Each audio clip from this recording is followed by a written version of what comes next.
Vamos viver uma vida, a nossa vida vai ser diferente, vai ser uma vida pura e perfeita. Agora, perfeita na nossa esfera. Pura na nossa esfera.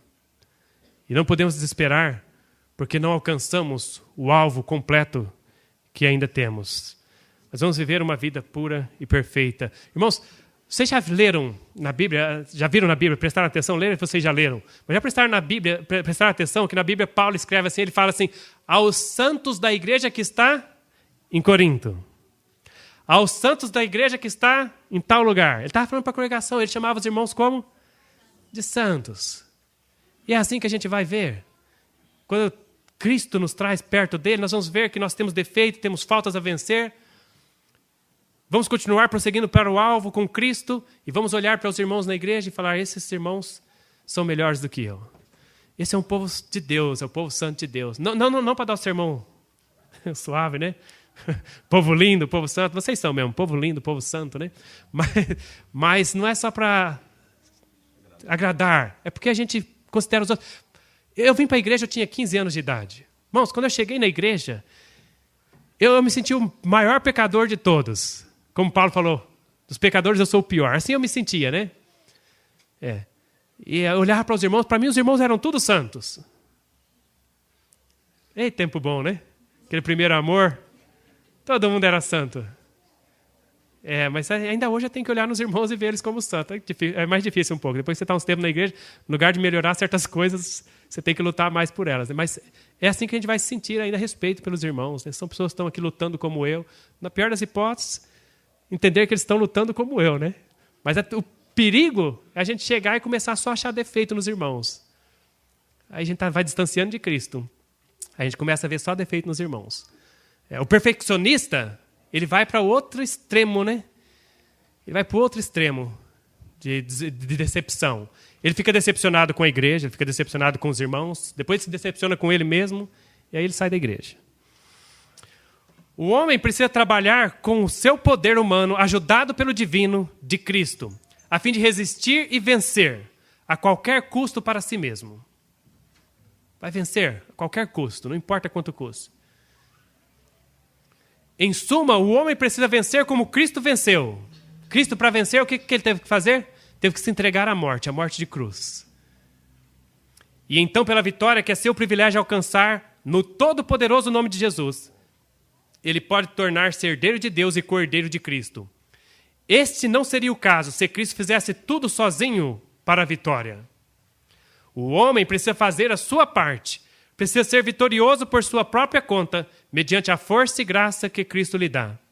Ele precisa ser co-obreiro de Cristo na tarefa de vencer e então será participante com Cristo em sua glória. Então, irmãos, o que a palavra de Deus está dizendo aqui é que nós temos uma parte a desempenhar. Nós aceitamos o sacrifício de Jesus por nós na cruz do Calvário, mas não cruzamos o braço e deixamos o gato ficar judiando da gente, brincando com a gente. Não vivemos na ilusão do pecado. Porque é uma coisa a pessoa chegar em um culto, um final de semana aqui, numa conferência, entregar a vida a Jesus, falar, entrega a minha vida a Cristo porque ele se emocionou, a pessoa está emocionada, o pastor faz o apelo, a pessoa vem à frente. E a palavra de Deus diz que devemos fazer isso, devemos fazer o apelo, convidar as almas para vir à frente, entregar-se a Cristo. Mas aí a pessoa vem e quando é na quarta-feira, não, na terça-feira ela vai pular o carnaval. Aí na quarta-feira ela vai lá para o padre pôr a cinza na cabeça dela. Para perdoar o pecado de ter pulado o carnaval. Não acontece. Conversão verdadeira há uma mudança na vida. O homem entende que ele precisa fazer a sua parte, ele precisa lutar contra o pecado e por meio de Cristo vencer como Cristo venceu. Deve o homem fazer veementes esforços para vencer o que impede de alcançar a perfeição. Mas para alcançar êxito, ele depende inteiramente de Deus. Por si mesmo, os esforços humanos não são suficientes. Então o homem se esforça, faz tudo que está ao alcance dele, mas nós temos que entender que o nosso sucesso depende inteiramente de Deus. Podemos nos esforçar, colocar todo esforço humano. Sem Jesus, é fracasso. Vamos fracassar. Sem a ajuda do poder divino, ele de nada vale. Deus age e o homem também. A resistência à tentação deve partir do homem, que por sua vez deve obter de Deus o poder. De um lado se acham sabedoria infinita, compaixão e poder. Do outro, debilidade, pecaminosidade e incapacidade absoluta. Esse é o nosso estado. Mas quando se une essas duas coisas, o poder de Deus e a nossa força de vontade, alcançamos a vitória por meio de Cristo. Aqui está o texto. Não seja demasiadamente justo, nem demasiadamente sábio. Por que te destruirias a ti mesmo? Pessoa, quando é perfeccionista, que quer ser justa demais, ela não tem paciência com os irmãos, todo mundo na igreja está errado, o pastor não presta, o obreiro não presta, o dirigente da igreja não presta, ninguém presta. E vivem em uma luta, um conflito com a igreja, com os irmãos, com ela mesma, porque ninguém é bom. Em casa a esposa não presta, os filhos não prestam, ninguém presta. Por um lado ele tem razão, ninguém é bom mesmo, né? Deus é que é bom. Mas é nosso dever ter paciência com as pessoas, porque nós também não somos perfeitos no estado que estamos pensando, né? Que estamos querendo exigir das pessoas. Então, quando Paulo disse lá, ele fala assim, olha, não que eu haja alcançado, ele estava falando da perfeição absoluta. Perfeição absoluta, só Jesus, só Deus tem perfeição absoluta. Agora, quando ele fala assim, nós que já somos perfeitos, ele está falando da perfeição relativa. Relativamente, no nosso nível, nós alcançamos a perfeição. Agora, qual é o meu nível de perfeição e qual é o seu nível de perfeição? É isso que você precisa entender. Às vezes você está num nível de perfeição que eu ainda não cheguei lá. Você precisa ter paciência comigo, porque eu ainda não cheguei lá. Olha, para mim já foi uma luta aceitar os princípios básicos da igreja, me batizar já foi uma luta, né? Aí você chega para mim e quer exigir de mim estar no seu mesmo nível. Você já alcançou um nível mais elevado. Você teve uma experiência diferente na vida. Então você precisa ter paciência comigo. Se você não tiver paciência comigo, você vai se frustrar, porque eu vou caminhar devagarzinho, vou cair algumas vezes mais que você, talvez. Aí você se frustra comigo, fica chateado com a igreja, né? Com os irmãos, e aí diz assim, por que te destruirias a ti mesmo fazendo isso? Querer ser justo demais é exigir justiça, santidade, perfeição dos outros, e isso nos leva à destruição de nós mesmos. Deus fez de sua igreja na terra um conduto de luz, e por intermédio dela comunica seus desígnios e sua vontade. Em sua providência, ele coloca seus servos em íntima relação com a igreja. Quando Jesus te encontra, ele coloca você em íntima relação com a igreja, a fim de que tenham menos confiança em si mesmos e mais em outros a quem ele, Cristo, está guiando para levarem avante a sua obra. É isso que a gente precisa entender. Tem pessoas que Deus deu um grau mais elevado de perfeição, e a gente, humildemente, quando temos Cristo, nós vamos aceitar isso. Que na igreja tem pessoas que estão num grau mais elevado do que nós. E vamos aceitar a guia que Jesus tem dado a eles para nos ajudar também a crescermos na graça, no conhecimento e na perfeição. Agora aqui, irmãos, esse texto é um texto que eu acho também muito importante para nós entendermos o assunto da perfeição. Ele, Jesus, é um perfeito e santo exemplo, dado a nós para imitação. Não podemos igualar ao modelo. Não é interessante o texto? Diz assim, não podemos igualar ao modelo.